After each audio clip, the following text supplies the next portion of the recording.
وسلم على رسوله الكريم أما بعد أعوذ بالله من الشيطان الرجيم بسم الله الرحمن الرحيم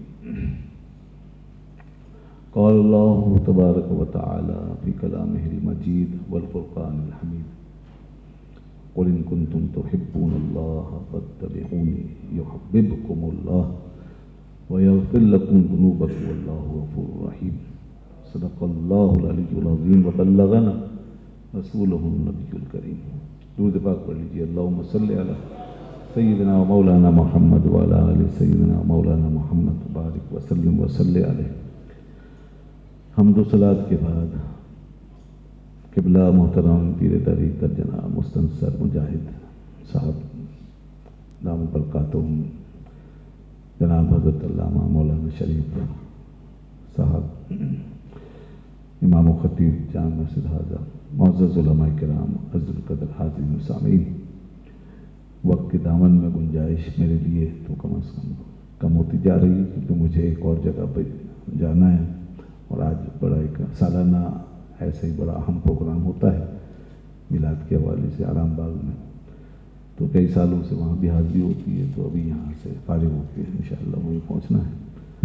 تو اس لیے میں اس مختصر وقت میں فاصلہ کافی طویل تھا، آتے ہوئے تھوڑی دیر سے پہنچے، تو اب جتنا وقت ہے اس کو ملحوظ رکھتے ہوئے چند گزارشات آپ کے گوش گزار کرنا چاہوں گا.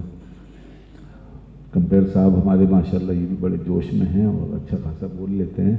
جب یہ بولتے جا رہے تو میرا دل دھڑکتا جا رہا تھا کہ ٹائم جو ہے وہ ہاتھ سے نکلا جا رہا ہے. تو شکر ہے کہ انہوں نے جلدی کر لیا. بعد ان کے پاس ٹائم ہی ٹائم ہے، انشاءاللہ یہ چلتے رہیں گے کیونکہ ان کی رفتار سے لگ رہا تھا کہ یہ کمی ساری پوری کر سکتے ہیں. لیکن بہرحال مجھے چونکہ مجبوری ہے اس لیے میں یہ سوچ رہا تھا. تو بہرحال اس مختصر سے اس کوزے میں گویا یہ کوزہ ہی رہ گیا وقت کا، اور سامنے ایک دریا سمندر، ناپیدا کنار سمندر. ہمارے اس وقت کی کیا اوقات ہے، یہ پوری کائنات کا وقت بھی اگر جمع کریں تو اس ہستی کے آگے کوزہ ہی ہے. جو ذکر ہم کر رہے ہیں، جس حقیقت کو بیان کر رہے ہیں، جسے ہم مانتے ہیں، جسے اللہ نے بنایا ہے، پیدا کیا ہے اور جسے یہ مرتبہ مقام عطا فرمایا ہے، کون سا؟ محبوبیت کا مقام. اللہ کے دیے ہوئے مقامات بہت بڑے بڑے ہوتے ہیں اور سب سے بڑا مقام ہے محبوبیت کا مقام، اور یہ مقام اس نے عطا فرمایا اپنے حبیب کو، ہمارے آقا و مولا حضرت محمد مصطفیٰ صلی اللہ علیہ وسلم. اور اس مقام میں بھی اللہ نے آپ کو اس درجے تک پہنچایا جہاں تک کسی کا تصور بھی، دائرے تخیل بھی کسی کا نہیں پہنچ سکتا. یہ وہ مقام ہے.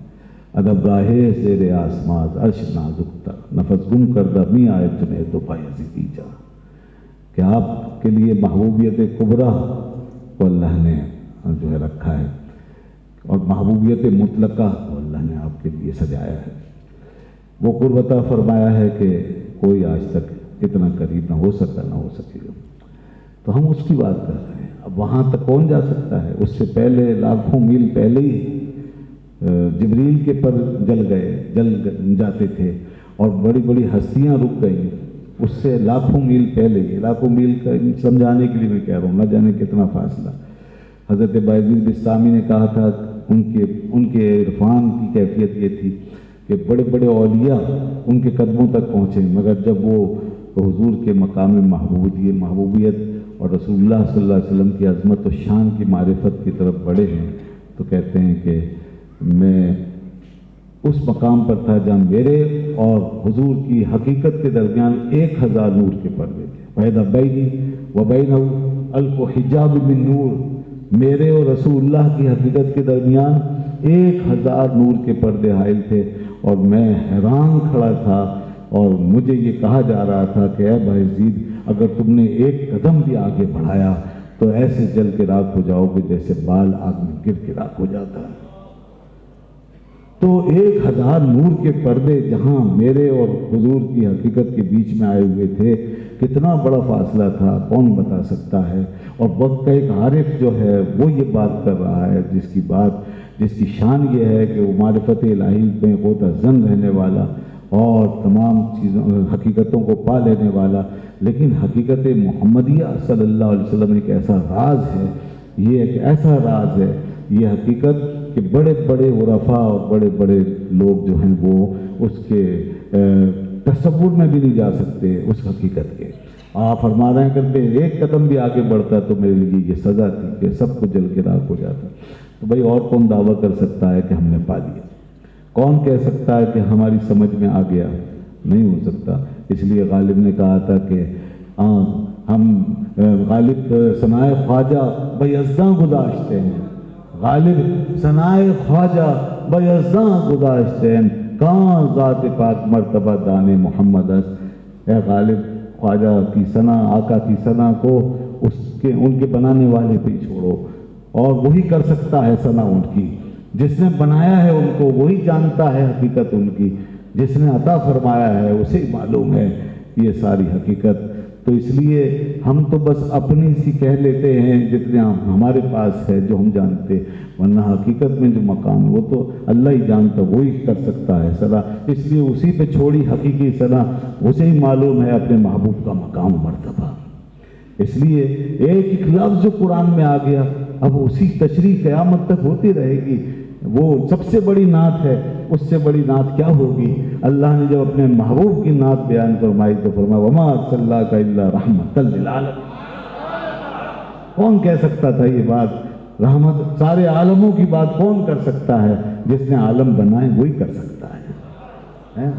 ہم اگر کسی کو عالموں کے اوپر ترجیح دیتے ہیں، بلکہ اپنی اس دنیا کے اندر بھی اگر کسی کو کہتے ہیں کہ سب سے بڑا، تو وہ ہمارے اپنے نزدیک ہی ہوتا ہے، دنیا والے کہاں مانتے ہیں، اور حقیقت میں کتنا ہوتا ہے یہ کون جانتا ہے؟ مگر اللہ ہی جانتا ہے سارے عالموں کی حقیقت، تو وہی فرما سکتا ہے پیارے آپ ہی ہو جو سارے عالموں کے لیے رحمت بن کے آئے ہو۔ انسان نے تو اب تک عالم بھی دریافت نہیں کیے، عالم ہیں کتنے اور ان کی وسعتیں کیا ہیں اور کہاں تک وہ پہنچتے ہیں۔ اب آپ کو معلوم ہے آئے دن ہمارے پاس خبریں آ رہی ہیں اور تحقیقات ہو رہی ہیں، نئی نئی دوربینیں خلاؤں میں فضاؤں میں بھیجی جا رہی ہیں۔ ابھی جیمس ویب نے جو کچھ بھیجا ہے بنا کر تصویروں کی صورت میں، وہ ایک اور دنیا کا انکشاف ہے، نئے نئے عالموں کا انکشاف ہے۔ کتنے لاکھوں کروڑوں اربوں کھربوں سیارے اور کتنی لاکھوں کروڑوں کہکشائیں ہیں، اور ہمیں ان کی انتہا نہیں پتہ، گنتی نہیں پتہ، مگر اللہ نے یہ سب کچھ جو ہو گیا، جو ہو رہا ہے اور جو قیامت تک پیدا ہوتا رہے گا، وہ سب جمع کر کے فرمایا پیارے محبوب تیری رحمت کا سایہ سب پر ڈال دیا گیا ہے، رحمت للعالمین۔ تو یہ حضور کی شان ہے۔ اس لیے اور آپ نے فرمایا کہ ارسلت الی الخلق کافہ، میں ساری مخلوق کی طرف رسول بن کر آیا ہوں، ساری مخلوق جو بھی زمین میں، آسمان میں، فضاؤں میں، ہواؤں میں۔ تو یہ ہے ان کی شان۔ کون احاطہ کر سکتا ہے؟ محیط کا احاطہ محاط کیسے کر سکتا ہے؟ دائرے میں ہم آ گئے، دائرہ ان کا ہے، ہم دائرے کے اندر آ گئے تو ہم محاط ہوئے۔ ہم کیا احاطہ کریں گے اب دائرے کا؟ محاط کبھی محیط کو نہیں گھیر سکتا، محیط ہی کی شان ہے محاط کو گھیرے۔ اللہ نے ان کو جب محیط بنا دیا، دائرہ بنا دیا، احاطہ ان کا کھینچ دیا، تو اب ساری کائنات کو وہ تو جان سکتے ہیں، مگر کائنات کے اندر جو کچھ ہے وہ جاننا یہ ضروری نہیں ہے، بلکہ ممکن نہیں ہے کہ جو کائنات کے دائرے میں آیا ہوا ہے وہ اپنے محیط اور دائرے کے بارے میں جان سکے۔ اس لیے علماء ہوں، صوفیہ ہوں، عرفاء ہوں، مشائخ ہوں، کوئی نہیں جان سکتا حقیقت محمدیہ ہے کیا۔ اس لیے کہ حقیقت محمدیہ وہ دائرہ ہے جس کے اندر اللہ نے سب کو سمو دیا ہے۔ یہ ہے آپ کی شان۔ علامہ آلوسی نے بہت خوب لکھا ہے اپنی کتاب تفسیر میں، اپنی روح المعانی میں، جہاں پر اللہ پاک نے فرمایا قد اتخذ اللہ ابراہیم خلیلا، کہ ہم نے ابراہیم کو، اللہ نے ابراہیم کو اپنا خلیل بنایا۔ خلت بڑا مقام ہے، بے شک کوئی غیر نبی نبی کے قدم کو نہیں پہنچ سکتا۔ نبی کا قدم جہاں ہے غیر نبی وہاں تک نہیں پہنچ سکتا، اور نبی کا سر جہاں ہے وہاں کا تصور بھی نہیں کر سکتا۔ وقت کا کوئی ولی ہو، غوث ہو، قطب ہو، کوئی نہیں پہنچ سکتا۔ یہ ہمارا عقیدہ ہے اہل سنت و جماعت کا، یہ عقیدہ ہے۔ اور جو کسی غیر نبی کو نبی کے برابر مانے، خواہ اہل بیت سے مانے یا اصحاب سے مانے، وہ دائرہ اسلام سے خارج ہو جاتا ہے۔ یہ ہمارا عقیدہ ہے۔ تو کوئی غیر نبی تصور نہیں کر سکتا۔ اور دیکھیے اب نبی کا مقام کتنا بلند ہے، اس کے بعد پھر نبیوں میں، وہ نبیوں میں رحمت لقب پانے والا، اس کی کیا بات ہے پھر ان نبیوں کے بیچ میں اس مقام پر ہے کہ جہاں ہمارا یہ حال کہ ہم نبیوں کے قدم کو نہیں پہنچ سکتے، ان کی فضیلت کے پہلے باب کو ہم نہیں پا سکتے، ادھر نبیوں کا حال یہ آپ صلی اللہ علیہ وسلم کی شان کے آگے کہ انبیاء بھی سارے ملیں تو جہاں سے رسول اللہ کا مقام شروع ہوتا ہے وہاں تک انبیاء کرام علیہم السلام کا تصور بھی نہیں پہنچ سکتا، ان کا خیال بھی وہاں تک نہیں جا سکتا جہاں سے رسول اللہ کی حقیقت شروع ہوتی ہے۔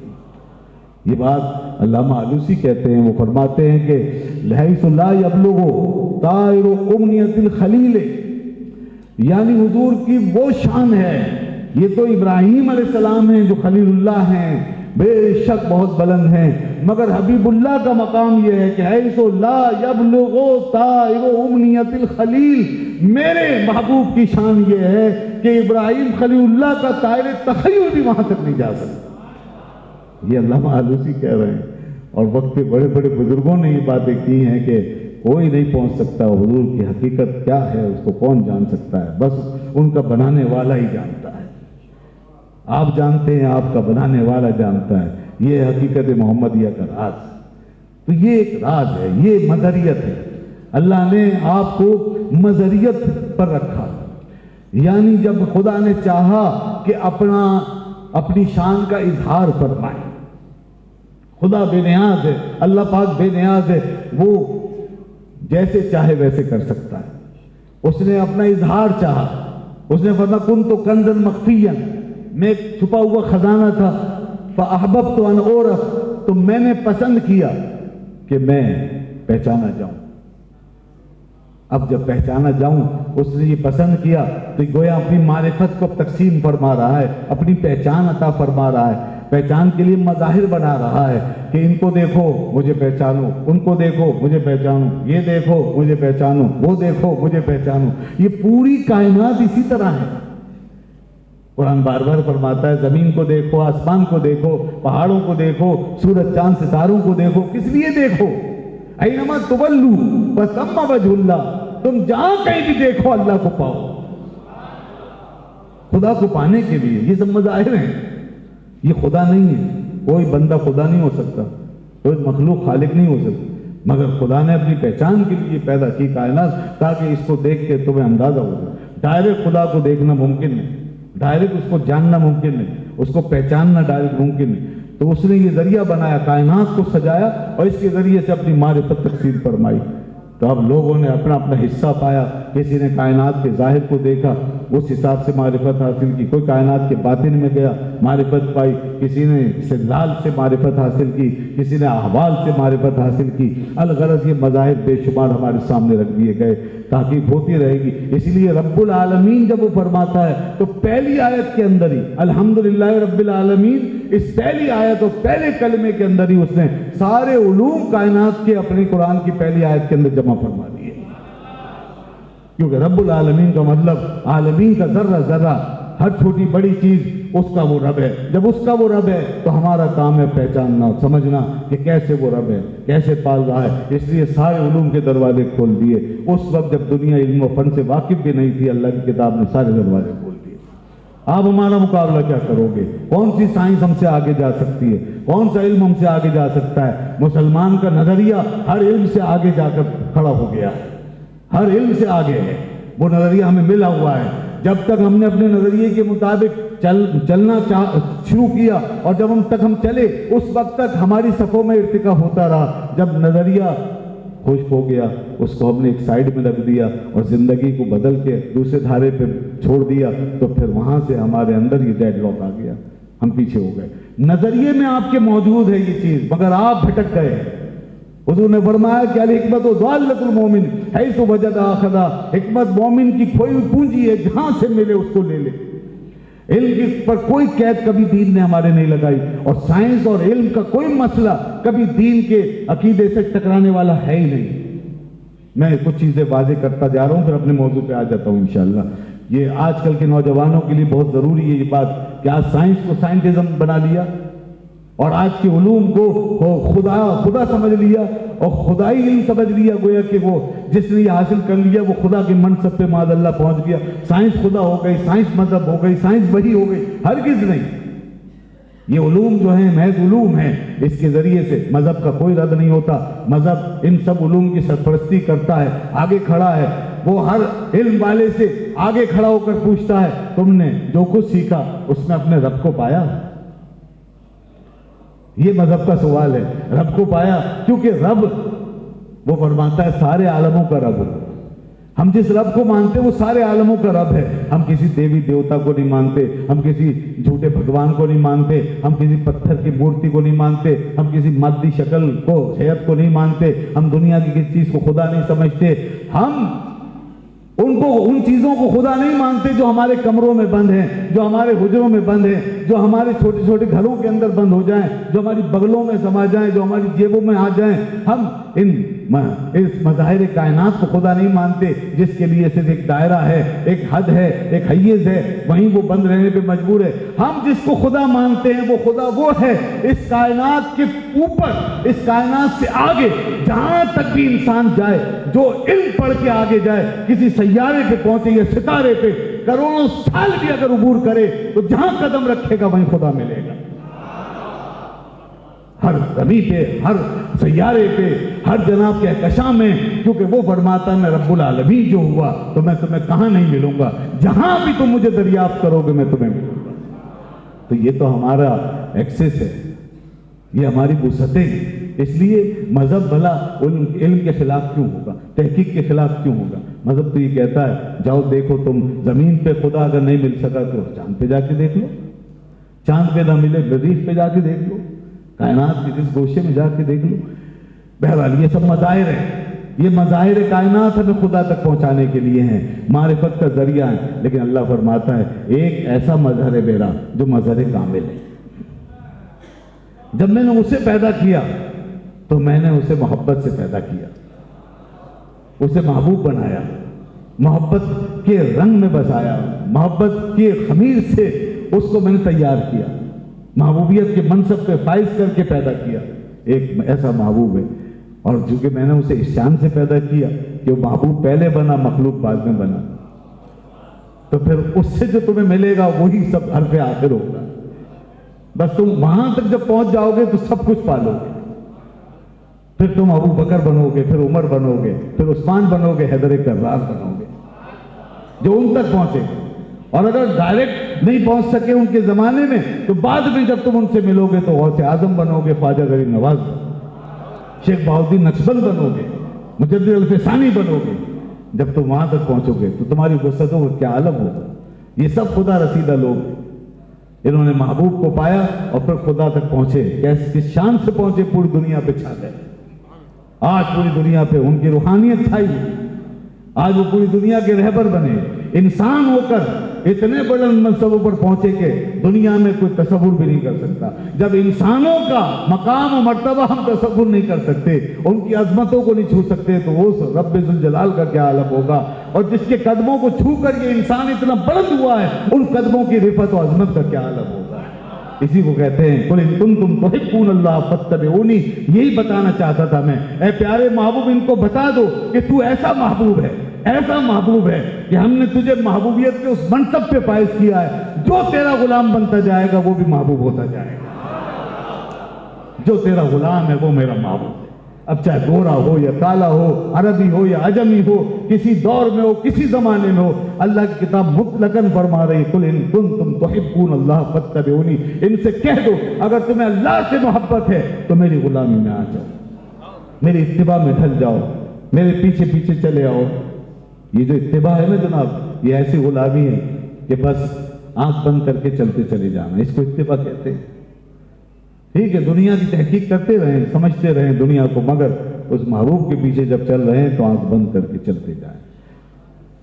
آنکھ اٹھانے کی ضرورت ہی نہیں، آنکھ کھولنے کی ضرورت ہی نہیں. ان کی اتباع میں، ان کی پیروی میں، ان کی غلامی میں اپنے آپ کو فنا کر دو، مٹا دو، مٹا دے اپنی ہستی کو. اگر کچھ مرتبہ چاہے کہ دانہ خاک میں مل کر گلے گلزار ہوتا ہے، ویسی اطاعت جیسی صحابہ نے کی، جیسی اولیاء اللہ نے کی، ایسی اطاعت و اتباع.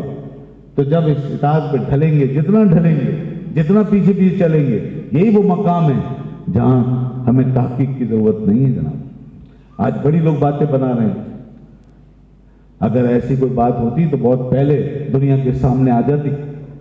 تم اس ہستی کی شان میں بے باکیاں کرتے ہو اور اس ہستی پہ اعتراض اٹھاتے ہو. میں ان ملحدوں کی بات کر رہا ہوں جو دنیا بھر میں اپنے آپ کو پھیلانے میں لگے ہوئے ہیں اور سوشل میڈیا کا سہارا لے کے ہمارے بچوں کو، جوانوں کو گمراہ کرنا چاہتے ہیں. یورپ، مغرب وہ اس لعنت کو عام کر رہا ہے اور ایسے لوگوں کو پال رہا ہے. یہ جو خاکے بنتے ہیں، جو گستاخیاں ہوتی ہیں اور جو اس طرح کی چیزیں سوشل میڈیا پہ یا کسی بھی میڈیا پہ آ رہی ہیں، یہ ان لوگوں کی بہت بڑی بھول ہے کہ وہ ایسی ہستی کے اندر کوئی عیب نکال کے بتا دیں گے جس کو اللہ نے بے عیب پیدا کیا. اس محبوب کو آپ عیبدار بتانا چاہتے ہو جسے اللہ نے پیدا کیا ہے، تو محبوب بنایا ہے پہلے، پھر اس کے بعد پیدا کیا ہے. جسے اللہ نے پہلے محبوب بنایا پھر پیدا کیا. یہ بات میں کیوں کہہ رہا ہوں؟ اس پر میں پیر جماعت علی شاہ صاحب رحمۃ اللہ علیہ کے جو معارف اور ان کے اشارات ہیں روحانی، اس حوالے سے اس سے استفادہ کرتے ہوئے ایک بات کہہ رہا ہوں. اسی حدیث میں نقطہ ہے. فرمایا کہ جب اس نے ارشاد فرمایا حدیث قدسی میں، کن تو کنزن مخفیاً میں چھپا ہوا خزانہ تھا، فاحببت ان اعرف، میں نے پسند کیا، محبت کی میں نے کہ میں پہچانا جاؤں. تو احببت تو لفظ محبت سے بنا ہے، اسی کا معنی محبت ہے. تو یہ بات پہلے فرمائی، اس کے بعد پھر اگلا مرحلہ آیا کون سا؟ فخلقت الخلق. تو جب میں نے پسند کیا کہ میں پہچانا جاؤں تو میں نے پیدا کیا. تو جس کو پیدا کیا وہی سب سے پہلا حبیب ہے، وہی اس کا محبوب ہے، وہی نور محمدی صلی اللہ علیہ وسلم ہے. انہی کا ذکر سب سے پہلے یہاں ہوگا. اور وہی بہت سے علماء نے کہا الخلق آیا تو اس کا مطلب ہے آپ ہی کا ذکر ہے. بعد میں آپ کے صدقے میں سب پیدا ہوتے رہے. تو اب جب الخلق یعنی آپ کو پیدا کیا، اس سے پہلے فرمایا احببت تو محبوب کے معنی میں، یعنی میں نے محبوب بنایا، میں نے چاہا، پھر اس کے بعد فرمایا میں نے پیدا کیا. اس سے پتہ چلا کہ جسے پیدا کیا گیا ہے وہ پہلے محبوب بنایا گیا، بعد میں پیدا ہوا ہے.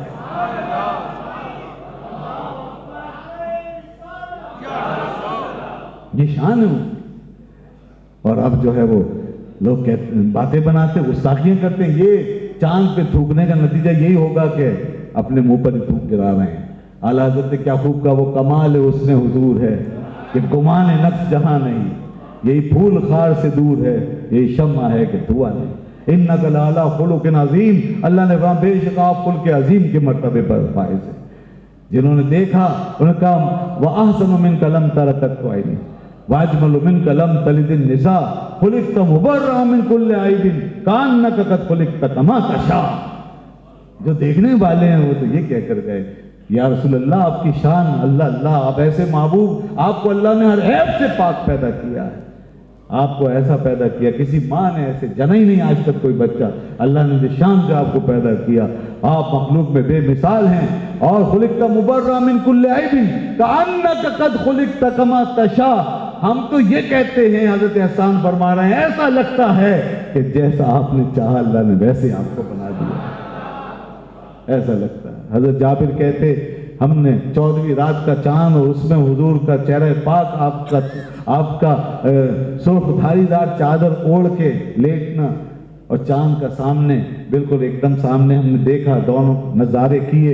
ادھر آسمان کا چاند صاف چمکتا ہوا نظر آتا تھا. اس کے کیا بات ہے، جب پورا چاند ہو تو کتنا خوبصورت، اور جتنا اندھیرا زیادہ ہو چاند اتنا ہی زیادہ اجلا اور روشن نظر آتا ہے. اس کی خوبصورتی کیا بات ہے. ہم شہر میں رہنے والے روشنیوں کے بیچ میں اس کا اندازہ نہیں کر سکتے. گاؤں دیہاتوں میں جائیے، اندھیرے تاریکی میں، سخت تاریکی میں نیچے کھڑے ہو کے دیکھیے چاند کتنا خوبصورت لگتا ہے.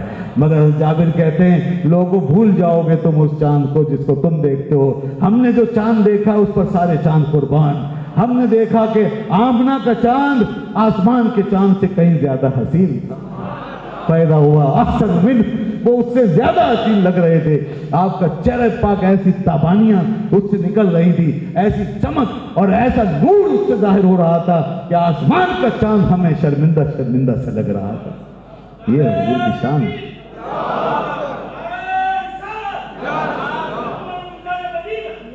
وہ کمال حسن حضور ہے. تو اللہ نے جس کی ایک ایک ادا کو ایسا نکھارا ہو، محبوبیت کی مہر جس پہ لگا دی ہو، تو اب بھلا اس آقا کریم کی بات کر کے پھر محبوبیت کیوں نہیں پائیں گے لوگ. یاد رکھیں دوستو، آپ کے ذکر میں محبوبیت ہے، آپ کی اطاعت میں محبوبیت ہے، آپ کی ہر نسبت میں محبوبیت ہے.